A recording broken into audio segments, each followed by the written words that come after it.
اهلي ويا اهلي. لا مش كلام خالص، ده مش مدرب دي.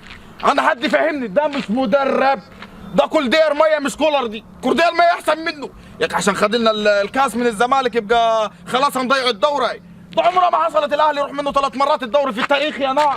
يا الهولي، ولا هو عشان خاطر لوالي وشه عليه عفشي يبقى كده خلاص. لا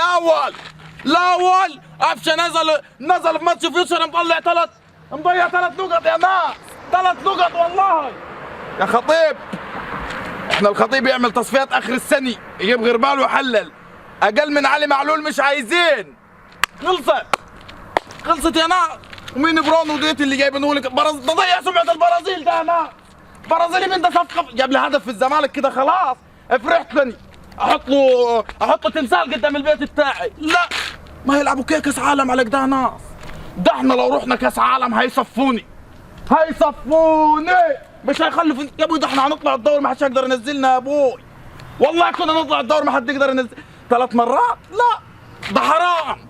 ده اشيل التراب. ده انا اروح للخطيب قدام البيت اقول له بس على كده نمسكوا اي واحد الاهلي على انه ما ياخد الدوري بيهم. لا والله ما ينفعش خالص الكلام دي.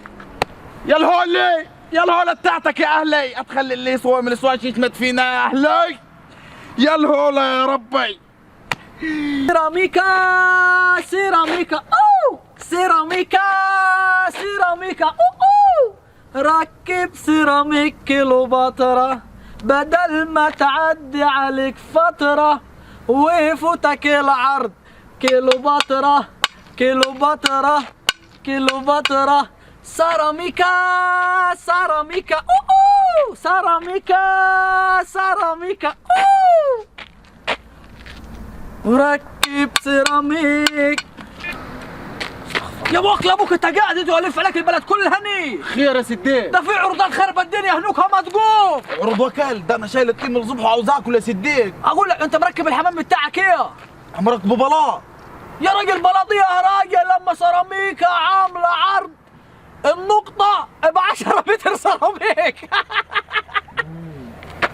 ما انا قلت برضه. انتوا راح بينكم كم نقطة؟ نقطتين.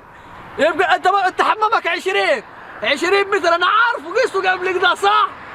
اقول لك على حاجة، ازعلش نفسك يا راجل. هي كورة بنكسب وخسارة. واقول لك على حاجة، صلي على النبي، ازعلش نفسك. نحن نقلع البلاط ونحن نركبه سيراميك. عارف يا سديك. قول لي ليه؟ ليه يا سديك؟ عشان لما تعمل واخد بالك بيبي يبقى على نظافة، يبقى شغل حديث. عارف الغلط مش فيكم انتوا. امال ليه؟ الغلط في نحن الاهل. ليه؟ اللي خلى اشكال زيك تتكلم يا سديك. مالها الاشكال؟ بعد ما كنت يا سديك حدش يسمع حسكم خلاص. يا راجل نحن ما حدش يسمع حسنك هي. واخدين كاس في دوري وما حد سامع حسنك. اقول لك على حاجه. قول. همسك السيراميكايه دي واديك 25 غرزه واخد فيك 3-4 سنين يا سديك زي الطلقي. ليه يا ولدي؟ بعيد عني يا بلا. خليك تركب واخد بالك حمامك سيراميك. انت زعلان يعني انا اهزر؟ المعيش فيهاش هزار يا زلمه. انت هتتكلم بالنيابه عن ايه؟ ها؟ راجل متصدر. مين المتصدر الدوري؟ الاهلي. بس خلاص لما تتصدر الاهلي يا صديق ابقى تعال اتكلم معاي. حقه. مش تتدسى منه وتطير لما الاسماعيلي يعملها معاكم. لا حق. بس اقول لك على حاجه، قدامك 24 ساعه وان شاء الله الزمالك هيكسب بكره ويحط رجل على رجال ونبقوا متصدرين الدوري. ابقى قابلنا يا وادي قاعد وانا قاعد يا زدان. اقول لك ايه، انا هسيبك وامشي عشان خاطر انا لا ده انا مؤلف اغنيه يا راجل ما ينفعش واخد بالك. ده انا مؤلف اغنيه مخصوص. ده انا سايب. ده انا دورت عليك في القهاوي ودورت عليك في البيوت، قالوا لي راح الكوبري حشم هوا. ليه زهدان ولا يا ده الجو بار. ليلتك وخدها يا سيدي. انا عارف انت وبرضه هتنقل يومين دول بس يلا زي بعضه. برضه هقولها لك. الغلط من الاهل مش منكم انتم. طب اسمع الاغنيه دي. واتكحرت وجري يا اهلي وتعال على حجري يا اهلي وانا حجري حنين يا اهلي. سيب كده يا سيدي. اقول لك سيب. طب خلاص انا عارف الاغنيه دي امشي. والزحلق ويجري يا اهلي وسيراميك مش عارف ما. لا اطلبوا.